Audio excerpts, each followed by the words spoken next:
Today on Energy Contact. Did you ever see yourself in a photograph and say, "Hey, there I am"? Well, that's not you. In fact, you're not even the person looking at the photograph. If you want to see who you really are, well, you can't, at least not with your physical eyes. Well, today on Energy Contact, we're going to at least begin to perceive the you that you really are. And it's coming into focus right now on Energy Contact.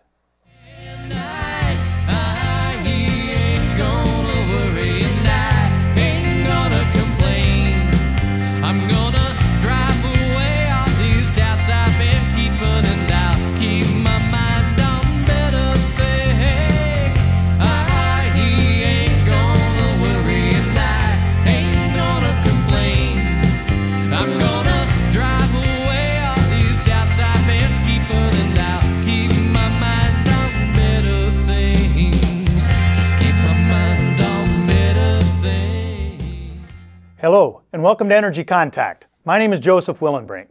Thank you for joining me today, and thank you to the production staff here in the studio for helping me get my message out to you. Energy Contact is a series that I'm presenting to you as a public service. It's about attaining perfect health, growth, happiness, self-improvement, and realizing your full potential. It's designed to present you a new way of seeing yourself and a new way of seeing the world around you. We're talking about things that have to do with making an energetic contact with yourself internally and with your environment. There's no difference between the body, the mind, the spirit, the emotions, the intellect, the ego. There's no difference between mass and energy. These things are all the same. There is something about us that just loves to categorize, classify, take things apart, dissect, and put one little piece under a microscope and think from that we know everything, that we know the whole picture. Well, here on Energy Contact, we're doing just the opposite. All that health and growth and happiness take place when we put things together, when we make an energetic contact between the physical world and the unseen one.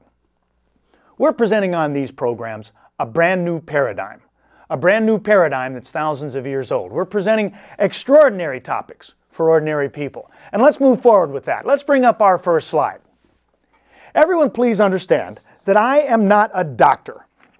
This show is not a medical show, medical talk show, medical help show, medical anything like that. Could not be further from it. Now I call myself an energy healer or a chakra healer. So might you if you came to me. So might a lot of people. But state, federal, and local governments absolutely do not. They call me no such thing. And it's important to understand that. There's a lot of important information on your screen right now. Please read all of that, if you will, with your full attention. But when you've got it down, now would be a great time to locate a pencil and paper. And here's why you want to do that. At the end of the show, we're going to run some credits. And on those credits, there's going to be some contact information for me. Now, I invite and encourage you to contact me. I'm sort of hoping something I have to tell you today might inspire you to want to do that. But in order to contact me, you're going to need that contact information. And in order to get that, you're going to need a pencil and paper. There'll be plenty of time to jot that stuff down if you've got your pencil and paper ready. So please locate that now. All right, let's come back up here. Today's program is episode number 75 of Energy Contact. If you're tuning in for the first time, well, thanks and welcome. You'll enjoy the show. Please stick around. Now, these programs, they're sequential. They build. We're talking about things today that we've explained and defined and such on previous episodes. But I'm doing my very best to make every program have a lot of value on a standalone basis. So there's some ramp-up stuff, some up-to-speed stuff, but stick around. We'll get through all of that. And if what you see piques your interest, well, then I will invite and encourage you to look around, because there will be earlier programs airing at later times. They'll either be re-airing right here on this station or on at different days and different times in different areas. And if you look for them, I'll appreciate it. All right, and now is the part of the show where I get to introduce my co-host to you. Let's get my buddy Slim on camera. This is my pal Slim, and Slim is here for a reason. Since we're investigating what it is that the energy contacts in the physical self, we've got to know a few somethings about a few somethings, don't we? We have to know something about energy, and this show is all about energy. But energy in abstract locations or energy far away from you does you no good. It does you no good at all. It does no good until you bring it into focus with something. Slim is here to help us understand, to illustrate to us that thing that the energy contacts. Remember, a body without energy is just a corpse. And energy without a body, well, it might be any one of a number of cool things, but none of them are human. All right, previously on Energy Contact, we have been looking at your chakras, and your aura. Invisible things. And we have seen that what is visible and what is invisible have absolutely nothing to do with what is real and what is unreal. Matter doesn't matter. It's just a projection, an optical illusion, a hologram. It's that energetic world of wavelengths and frequencies and flows and vibrations. That's all that's important. That's all that's real. But within this physical world, everything looks alike and everything is modeled after other things. We live in a world of scale models. We've seen atoms that look just like solar systems and mass that acts like waves, things like that. And furthermore, visible things are modeled in the image and likeness of these real and invisible things. And the frequencies of all of those invisible entities are somewhere upon what your science book calls the electromagnetic spectrum. Our investigation of that has revealed to us that there's a whole lot going on that our eyes aren't seeing. Our aura consists of waves from that electromagnetic spectrum. And we've seen, in fact, that we don't really have an aura. We have a series of subtle bodies, sheaths around us. And we've seen that each of our 7 main chakras correspond to one and only one of those subtle bodies. What we haven't seen yet is what these individual sheaths really are, or what they do. Why? Why don't we just know that intuitively? Well, it's because we spend too much of our time focused on the unreal, focused on the physical stuff. We have seen one thing for sure that's real, though, on Energy Contact, and we've been talking about it since our very first episodes. We've seen that invisible but very real body intellect. All those things, we were always told they were brain things. All those things that give us thought, reason, recall, memory, logic, intellect, intelligence. All those things are, in fact, in every cell of our body. They permeate every cell of our body. They saturate us. Your body, then, is just an unreal projection of that very real and very invisible body intellect. And so today, we want to begin to understand in more detail some of this real stuff, some of the real details about your chakras and your subtle bodies. Those layers of bodies that we call the aura, those things that comprise you, they are all at least as real as the physical you, if not more so. And to truly know yourself, you have to get to know your total self. Yourself at all levels, literally and figuratively. So, today then, we're going to introduce you to somebody that you ought to know by now. We're beginning to look at these layers of you, discover what they mean, what they do, what they are, what they have to do with who you are. We've been seeing over the last number of shows where your chakras and aura fit into the big picture. But now we want to zoom in to get to some specifics, to provide some detail to what to this point has been just sort of a gray auric cloud. So today, we are going to at least introduce you to your 7 main bodies and how they correspond to your 7 main chakras. Over the next number of programs, we'll look at your chakras in detail too, one by one, in excruciating detail. But for now, we're just interested in a new way of looking and understanding your concentric layers, if you will, your sheaths. Even this understanding, remember, is not the goal. The goal is to get to what all this aura chakra business has to do with your health, your growth, your happiness, your self-improvement, and realizing your full potential, meeting your true self. So now, we're in the process of understanding esoteric things analytically. We're looking at mysticism through scientific eyes. And while this is worthwhile, it also means that to some extent, we're categorizing and classifying. Remember that an intellectual knowledge of things without the wisdom and the concepts that go behind it will take you away from your goal rather than towards it.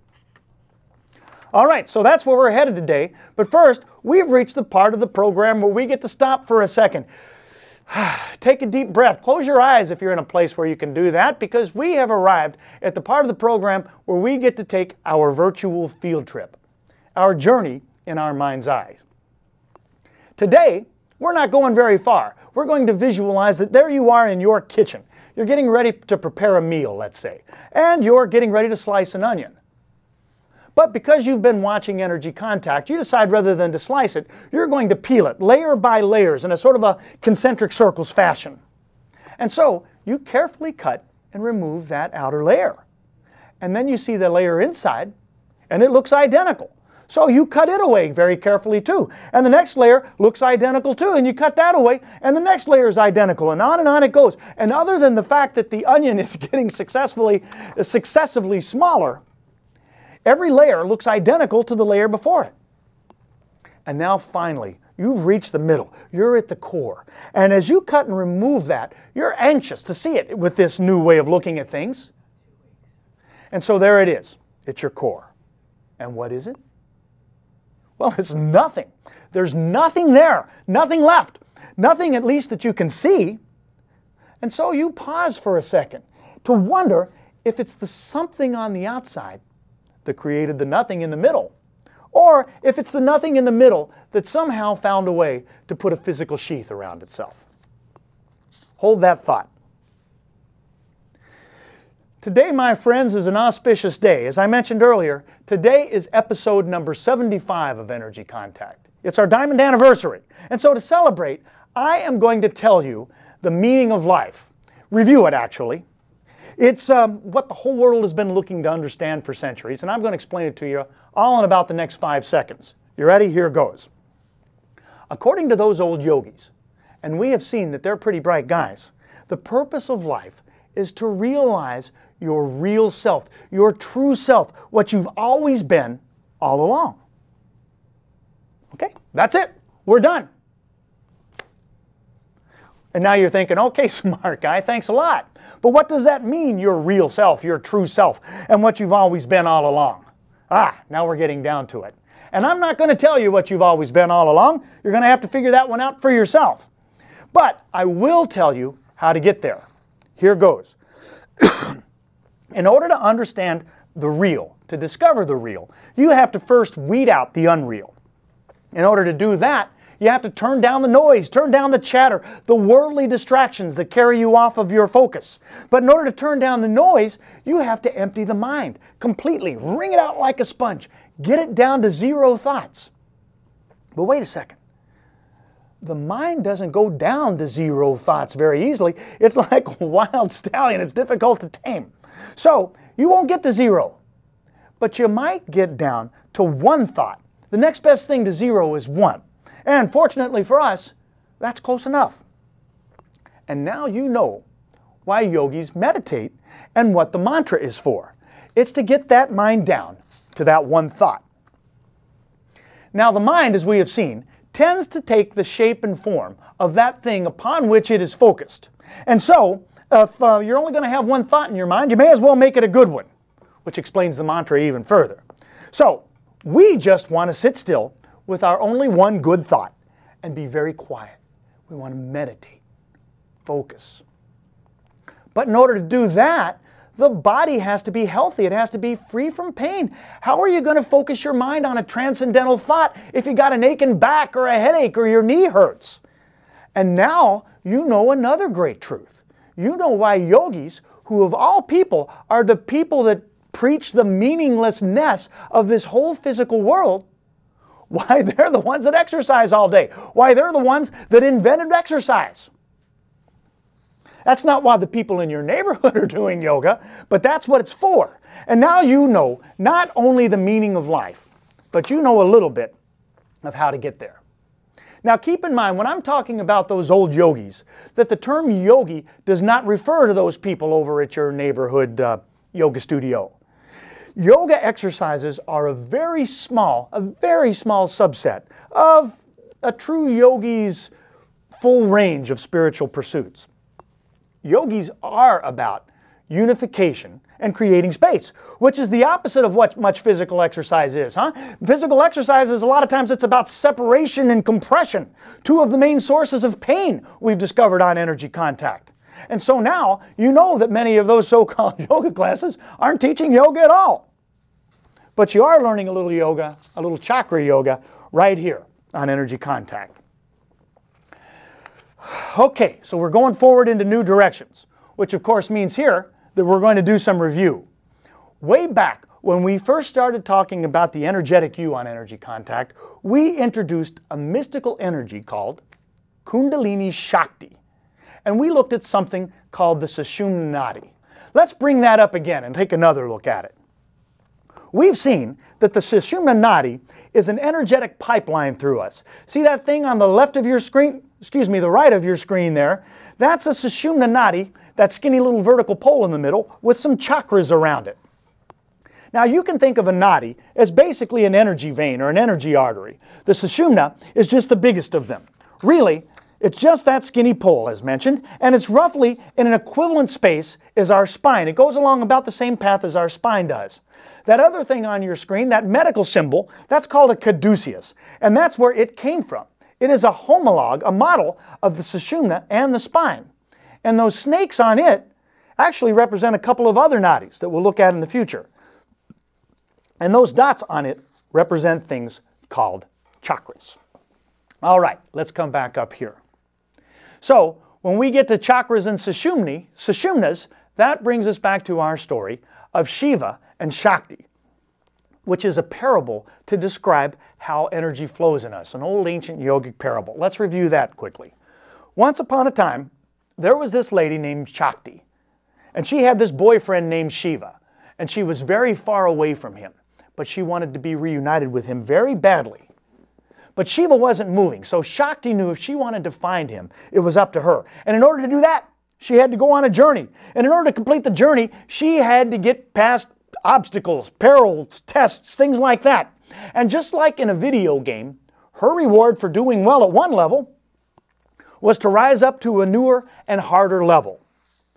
Now, Shakti's journey is a metaphor for what's going on in you, in your body, mind, spirit, emotion, intellect.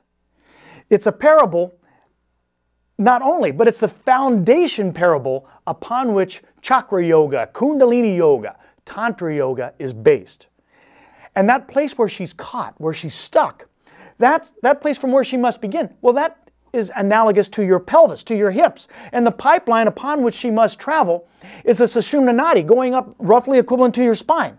Now, all of us, in a metaphoric, but in a very real way, want to break out of that cage that is our pelvis and wake up, rise up that Sushumna Nadi and be united with Shiva, who's hanging out up here, by the way.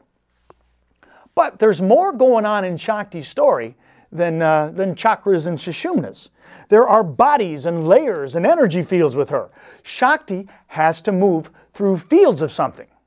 What that means for us is that we want to take a look at those fields of something. But we can't. They're invisible. But we can take a look at a model of them. Let's bring up a slide. What you see here is a model of the electromagnetic spectrum. It's a representation of the universe of energy fields, or at least of about as much of them as we know about.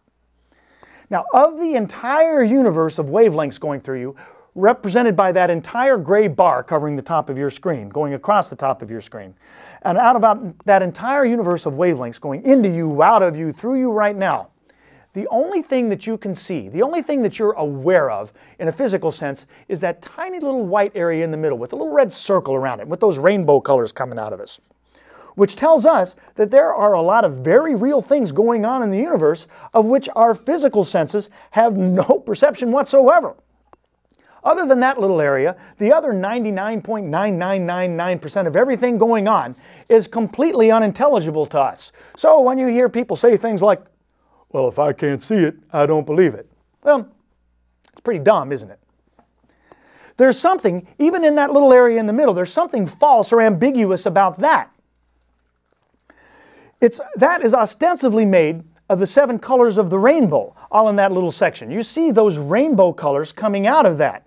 Red, orange, yellow, green, blue, indigo, violet. That's all you can see there. But those colors aren't real. There is only pure white light. That color is just a perception. It's reality bent through a prism. And when it bends, it fragments into the appearance of the colors of the rainbow. It's Isaac Newton who figured that out. All right, let's come back up here. Now, at a physical layer, you don't even know that's happening. You're not aware of it. But it has a profound and conceivably traumatic effect upon you. And whether you feel that electromagnetic spectrum or not, it's your responsibility to take care of yourself and to take care of your interaction with it. After all, who else is going to do it? Now, in order to take care of yourself, to be happy and healthy and to grow, to realize that self-improvement we're talking about, you need to balance all of those internal and external elements of the electromagnetic spectrum. And those things are in constant motion. They never get tired. And just to complicate things further, all that, while you're doing all of that big lofty task, at the same time, you've got the force of energy in play, which says that if you're doing nothing, you're falling apart right now. Things fall apart all by themselves, according to Newton's law of entropy. And so all the time that's going on, you've got chakras in you spinning all about the place, constituting the source, the place from where the power of your subtle bodies originates. All of that energy moves through mass like nothing. My mass, your mass, any mass. There is no mass. There's just thick energy. You can think of this stuff right here. Really, it's just energy that's too thick and stupid to vibrate at its proper and more invisible level. All the cool stuff is invisible. All of the action is in your auric sheaths, which we're about to investigate. And your chakras and your nadi regulate all of those goings-on. They regulate the cause and effect, but of course, there's no cause and effect either. Now, I mentioned chakras. Let's get to them. Let's bring that slide up. You have hundreds and hundreds of chakras in you, but here is some pictures of the 7 main ones. That fellow on the left of your screen there is a schematic model, and you'll notice on him that he's got 7 main chakras. Those are those springs there, and that the middle 5 ones have a front and a back, and they point out horizontally, parallel to the earth, and parallel to each other. The bottom and top ones are vertical. They're perpendicular to the earth. They do not have a front and a back. They're the front and back of each other in a way. Notice that they have colors. Those 7 main chakras have the exact same rainbow colors that you just saw in the electromagnetic spectrum. And each of them has its own geometric shape too. All of this stuff going on is ordered. It's not random. It's on purpose. Now let's see what that has to do with your aura. Let's go right to our next slide. You can see here that we do not really have an aura. We have a series of bodies. We got one physical body and another 6 or so that are more subtle. That is more etheric, more invisible, less thick. They're invisible to most people anyway, but they're at least as real and at least as much you as the physical stuff. Now, as it happens, each of these 7 main chakras correspond to one and only one of your 7 main bodies. And you can visualize these sheaths as the layers of the onion we were just slicing into. But what you cannot see from this picture is that those layers are sort of shimmying, shaking like the waves down a road on a hot day. And some people can see those things. All right, let's come in mind. Now bear in mind all the while that there's no real difference between your physical bodies and your subtle ones. They're just different layers. In other words, when you were in the kitchen cutting your onion, each layer was no more or less onion than any other layer. We've been asking what it is that makes the 7 main chakras main on Energy Contact. If you've got hundreds of chakras, what is it? Well, there's a ton of reasons, but here's a couple. First off, they're the ones on the Sushumna Nadi. But also, they are the ones that correspond on that one-to-one basis with subtle bodies. In other words, you got hundreds and hundreds of chakras, but you don't have hundreds and hundreds of bodies. But you got some. Now those chakras are constantly spinning, and that spinning generates an energy field, an internal force that manifests outward through our true and our invisible selves. And we want to further investigate that one-to-one correspondence. So let's bring up the next slide, and we'll look at it in some detail here.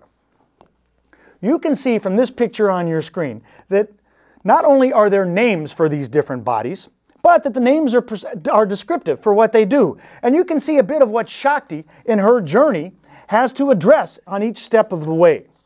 Like Shakti, we're moving upward in the direction of those arrows. Let's follow them up. Energy falls up.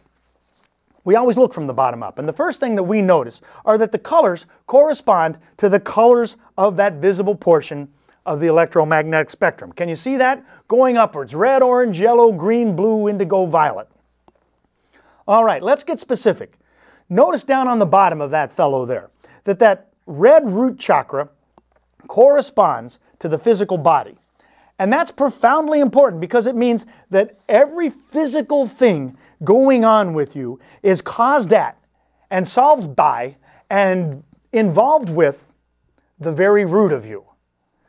Everything going on with you that bears repeating happens at the root chakra. And that's about 50 episodes of Energy Contact coming up right there. But for now, we're going to have to glance across it. The second chakra, that orange one moving up, corresponds to your emotional self, your emotional body. That's profound too. That yellow third chakra, the solar plexus chakra, corresponds to your mental body, your mental self. It's said that a spiritual thought has a yellow color, in fact. Moving up, that green fourth chakra, that's your heart chakra, and it corresponds to the astral body. If you ever hear about that astral travel business, well, all of that is a journey of the heart, literally and figuratively. Moving on, next up is the blue throat chakra, which maps to something called the etheric body, and then following that is that third eye chakra that everybody's so enamored with, which is the chakra of the celestial body. But let's keep going right up top here. On the top, there is something called the crown chakra, and that is the chakra of something called the causal body. And the causal body is so named because it is the cause of the physical body. All right, let's come back up here. Now remember when we said that the first and the seventh chakra were kind of the front and the back of each other? Well, here you go. The first chakra has everything to do with everything going on in your body and everything going on in your health and your physical self.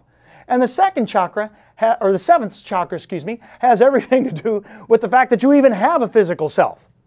But that crown chakra is aloof, and we're not going to spend much time on it, at least for a while. It's a heavenly thing, and for now, we have to get back down to earth. Just like Shakti's journey gets more challenging the further and further up it goes, so does all of this successive body business. So in other words, as we get more emotional, more mental, more astral, the stakes of the video game sort of go up a little bit. But the better you get at it, the more you'll notice people say things like, you've got a healthy glow about it. So everything happens in the core, and it's all accessed by knowing your physical body, which brings you back to why those old yogis spend their time doing exercises. And that's all the time we have today. Thank you for joining me. I wish you peace and positive energy, and a healthy life in Energy Contact.